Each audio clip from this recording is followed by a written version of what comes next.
പേവിഷബാധയേറ്റ് മരിച്ച 5.5 വയസ്സുകാരി സിയെ ചികിത്സിക്കുന്നതിൽ കോഴിക്കോട് മെഡിക്കൽ കോളേജിന് ഗുരുതര വീഴ്ച സംഭവിച്ചതായി കുടുംബത്തിന്റെ പരാതി.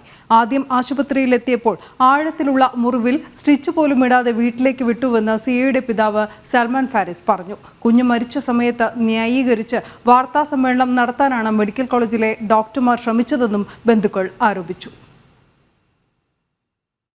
3 ഡോസ് പ്രതിരോധ വാക്സിൻ എടുത്തിട്ടും മലപ്പുറം പെരുവള്ളൂർ സ്വദേശി സൽമാൻ ഫാരിസിന്റെ മകൾ 5.5 വയസ്സുകാരി സിയ പേവിഷബാധയേറ്റ് മരിക്കുകയായിരുന്നു. കടിയേറ്റയുടൻ പ്രാഥമികമായി ചെയ്യേണ്ട കാര്യങ്ങളിൽ കുടുംബത്തിന് വീഴ്ച സംഭവിച്ചുവെന്ന രീതിയിലുള്ള കോഴിക്കോട് മെഡിക്കൽ കോളേജിന്റെ വാദങ്ങളെ പൂർണ്ണമായും തള്ളുകയാണ് പിതാവ് സൽമാൻ ഫാരിസ്. കടിയേറ്റ ഉടൻ തിരൂരങ്ങാടി താലൂക്ക് ആശുപത്രിയിൽ എത്തിച്ചു. അവിടെ പ്രത്യേക ഡോക്ടർമാരില്ലെന്നാണ് അറിയിച്ചത്. കോഴിക്കോട് മെഡിക്കൽ കോളേജിലേക്ക് കൊണ്ടുപോകാനും പറഞ്ഞു. മെഡിക്കൽ കോളേജിൽ അരമണിക്കൂർ കാത്തുനിന്നു. ആദ്യ വാക്സിൻ എടുത്ത് തലയുടെ മുറിവിൽ ഒന്നും ചെയ്യാതെയാണ് അവർ വീട്ടിലേക്ക് വിട്ടത്.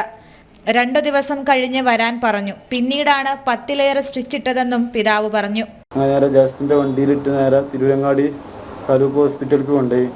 അങ്ങനെ ഹോസ്പിറ്റലിൽ നിന്ന് അവർ ആദ്യം ഡെറ്റോളിട്ട് നല്ല കഴുകാൻ പറഞ്ഞത് ഞങ്ങൾ തന്നെ കഴുകിയത്. എൻ്റെ താത്തീൻ്റെ വൈഫും കൂടി നല്ല വരച്ച് കഴുകിയിട്ട് അവിടുന്ന് ഒരു ഇഞ്ചക്ഷൻ അടിച്ചിരുന്ന തോന്നുന്നുണ്ട്. പിന്നെ ഇവിടെ ഡോക്ടർ ഇതിനുള്ള ഡോക്ടർ ഇവിടെ തിരുവങ്ങാടി ഹോസ്പിറ്റൽ ഇപ്പം ഇന്ന് ഡോക്ടർ ഇല്ല.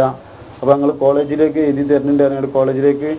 അപ്പോൾ തന്നെ ഞങ്ങൾ ഒരു അരമണിക്കൂറിൻ്റെ ഉള്ളിലായിട്ട് കോളേജിൽ അവിടെ എത്തിയിട്ടുണ്ട്. കോളേജിൽ നിന്ന് നേരെ അവർ ഇഞ്ചക്ഷൻ ഇതൊക്കെ അടിച്ചുകൊണ്ട് അവർ പറഞ്ഞിങ്ങനെ ഒരു 48 മണിക്കൂർ കഴിഞ്ഞിട്ടാണ് ഇനി ബാക്കി സ്റ്റിച്ച് ഇടുക ഇതൊക്കെ ചെയ്യാൻ 48 മണിക്കൂർ കഴിഞ്ഞിട്ടാണ് പറ്റുള്ളൂ എന്ന് പറഞ്ഞു. ആഴത്തിലുള്ള മുറിവാണെന്ന് ഡോക്ടർമാർ തന്നെ സമ്മതിക്കുന്നുണ്ട്. പിന്നെ എന്തുകൊണ്ട് ഒബ്സർവേഷനിൽ വയ്ക്കാതെ വീട്ടിലേക്ക് വിട്ടു എന്നതിന് മറുപടി പറയണം.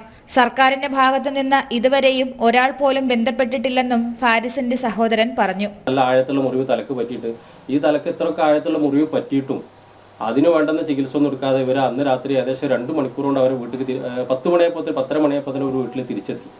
അപ്പോൾ അത്രയും ഗൗരവമുള്ള പിന്നെ മുറിവാണെന്നും അത് കുട്ടിക്ക് വിഷമേൽക്കാനുള്ള സാധ്യത ഉണ്ടെന്നും ഒക്കെ മനസ്സിലാക്കിയിട്ട് ഡോക്ടേഴ്സ് പിന്നെ അവരെന്ത് ചെയ്യാണ് വീട്ടിലേക്ക് വിടുകയാണ്. അവിടെയാണ് ഇതിന്റെ അപാകത സംഭവിച്ചിട്ടുള്ളത്. ആരോഗ്യ രംഗത്തുള്ള ഏതെങ്കിലും ഒരാൾ നമ്മളെ ഹെൽത്ത് സെന്ററിലെ ആൾ വരെ ബന്ധപ്പെട്ടിട്ടില്ലല്ലോ.